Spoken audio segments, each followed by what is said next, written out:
Botswana needs doctor. Namibia needs doctor. Malawi needs doctor.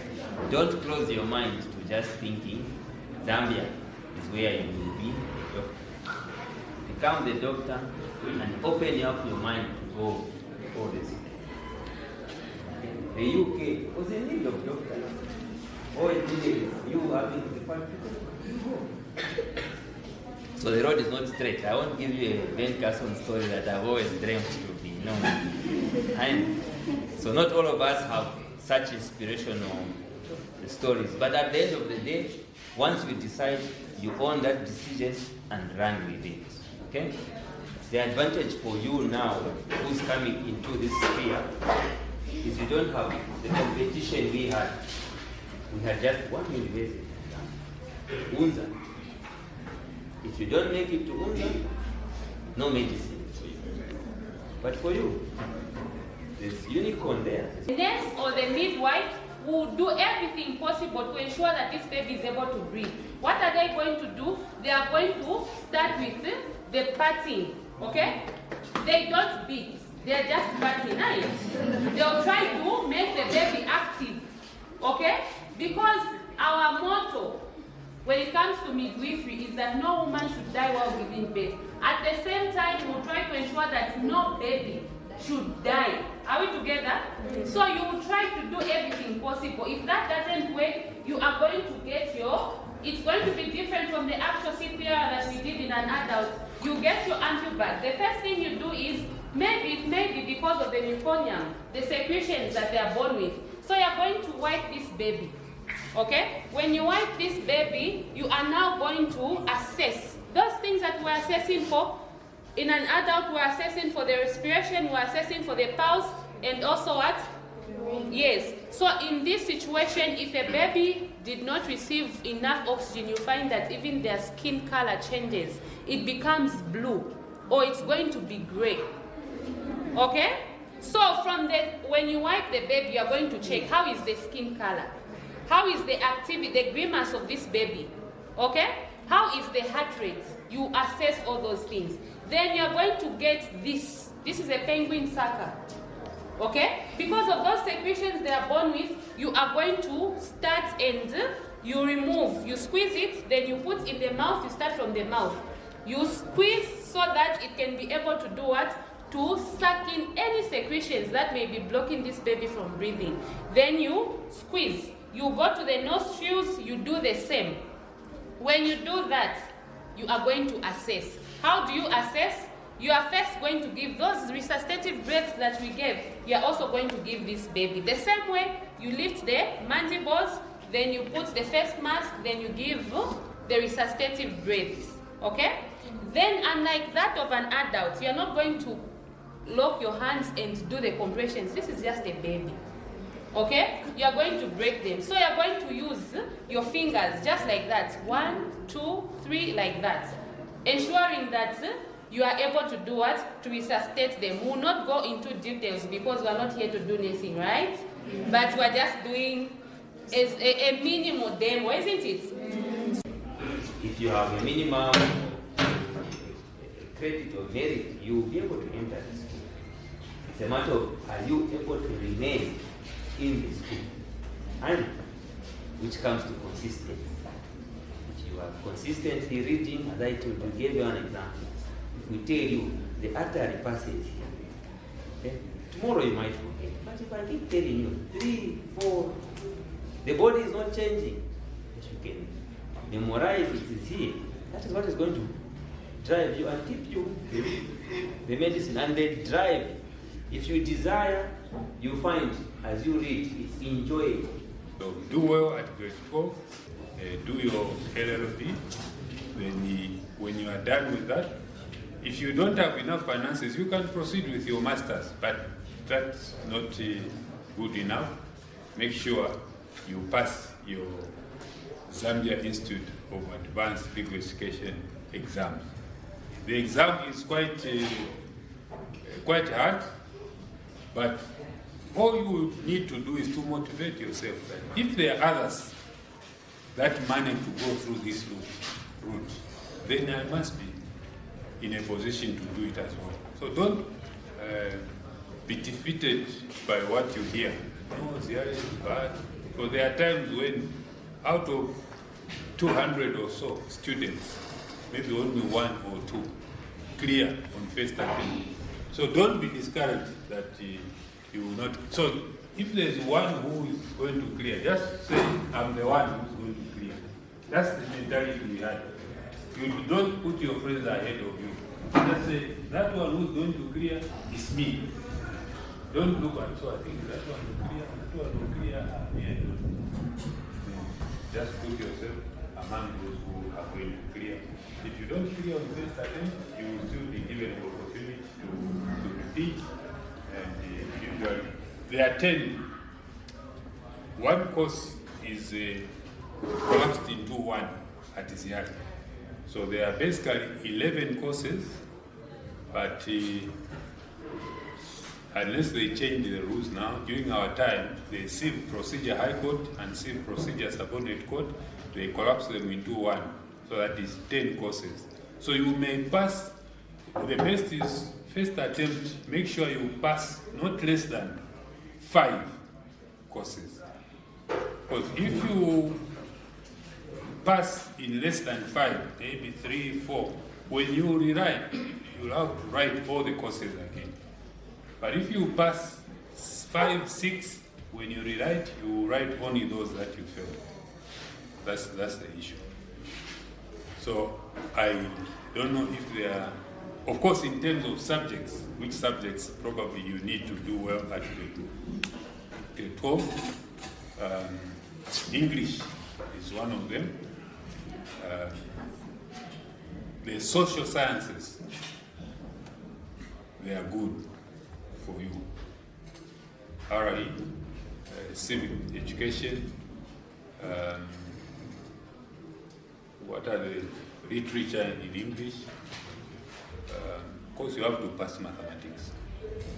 Yeah. At least you must have a good grade, a 3, a 4, a 5 in mathematics, but do well in these other subjects. History, if you are doing history, you do well in those.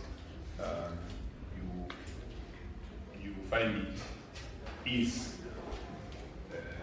when it comes to studying law. The issue is that when you are studying law, you need to understand, the way you, how many are doing RI? Okay, you have what you call content. Yes. So the way you are given a passage in the scripture and you are asked to interpret and explain what it means is almost the same. You are given facts. Someone did A, B, C, D, and then you are now asked to advise that person according to which law. So you have to know, is it a criminal matter? Is it a civil matter? I hope you understand what is a criminal matter, what is civil matter. Yes. So there are a number of laws, areas of the law. There is like I've already indicated, criminal law. But under civil law, there are so many. There's contract, there's tort, there's the commercial, there's the constitutional law, family law, intellectual property, human rights. So there are quite a number. When you go for your master's, that's when you can choose which field you want to major in. So you may want to become a human rights lawyer. If you want to become a human rights lawyer, you may not mind so much about the CI, because you may take the route of doing your master's, your research, your PhD, then you try to work for organizations such as the UN and its agencies. That's where mostly you find some of these human rights, the AO, the AU, you find those. So the field is quite wide. All you need is it. The competition is there, but if you set yourself apart, you'll be in a position, because at least when you are practiced for a minimum of 5 years. What I mean by practice for a minimum of 5 years, from the time you are admitted to the bar, when you pass your ZR, when you have practiced for 5 years, then you can set up your own law firm. Even if you are not employed, you can employ yourself by setting up a law firm, and then you now fight for your clients. Clients will come, if you do good work, even when you appear in court, you do well, there are people who are listening when you are in court. After court, some of them may decide to follow you because they have said, no, that lawyer, I think the way he was speaking, issues of integrity in your practice are very cardinal. So there's what we call the margin of error. In numbers, there's always a margin of error. Okay? So here's the thing. The way we do, because we deal a lot with quantitative data, of course it's also qualitative data. Right together. And because we deal with human beings, right? Let me give you an example. We deal with a lot of people, human beings. It's different when you're putting up a building. When you're putting up a building, you know that you need how many bags of cement, 20, 40, 50. But for example, where we are here, we're a number of us. So if I ask everyone what they want to eat, you tell me different things. So I have to find the average. Are we together? I have to find the what? The average for me to satisfy your needs. And that is why in M&E we have what you call a margin of error. Just to try and satisfy both needs. Because we can't satisfy everyone, but we can find the line, the common ground for everyone. Are we together? Yes. So you can study your bachelor's, you can also do your postgraduate diploma, postgraduate studies from UNDA or University of Tamil. Your postgraduate, you can study from there, right? You can also study from Lusaka University, UNILAS, Cavendish as well, William University as well, I think CBU as well, they do offer the same program as well. Are we together? Yes. Yeah. So now, here is another interesting part. M&E people love to tell stories. Do you know the stories we tell? Do you know the stories we tell? We love to tell stories of people who have been impacted by our project or program. For example, I'm going to give an example of myself. I come from a poor background, but I'm no longer that background. I'm no longer have a different background right now because I'm the background now. That time I used to come from a poor home, right? But right now I'm coming from my own home. So that is my background now. Are we together? Yes. So here's the thing. When something has changed, if there is positive result in what you do, we call it a success story. With media, you get the honor to understand different kinds of people. Most of the things that I do with young people.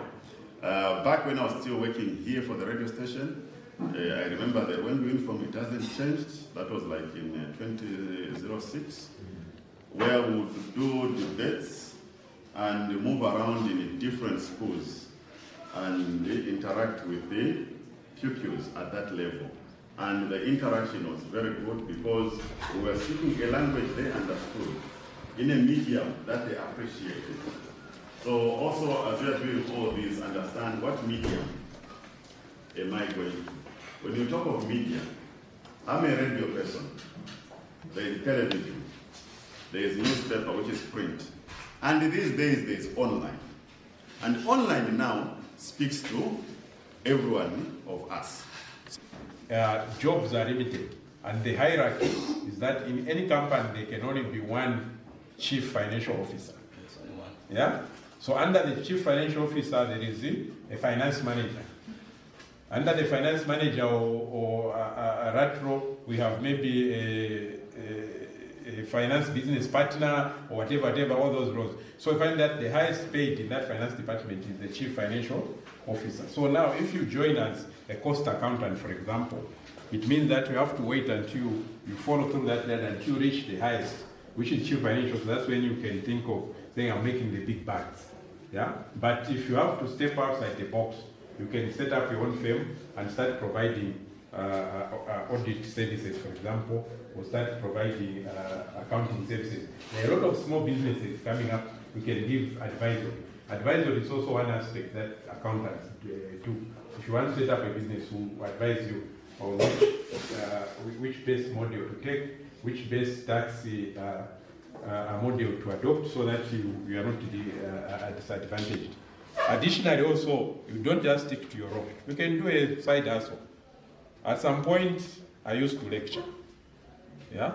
I've got a passion for lecturing. As my side hustle, I'll not go from it. I've got students coming home, I'll lecture them in business law, I'll lecture them in audit, I'll lecture them in performance management. Those were my 3 specialties. So you can do a lot of things. Having qualification is one thing, but also putting that qualification to the benefit of what you want to achieve is another thing. Have you ever heard of medical engineering? Okay? Medical engineering. Do you think you can go into the medical field and do engineering? Okay, think of all the equipment they use in the hospitals, X-ray machines, MRI machines, all those machines. Who manages them? Engineers.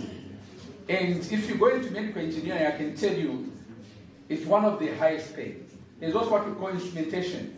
If you go into the mines, the instrument that you use to measure things, that's all engineering. So there are a lot of fields of engineering that are there that you should have an interest in. So it's not just electrical, mechanical, civil, and the ones that are there. So just open up your mind so that you can ask the questions.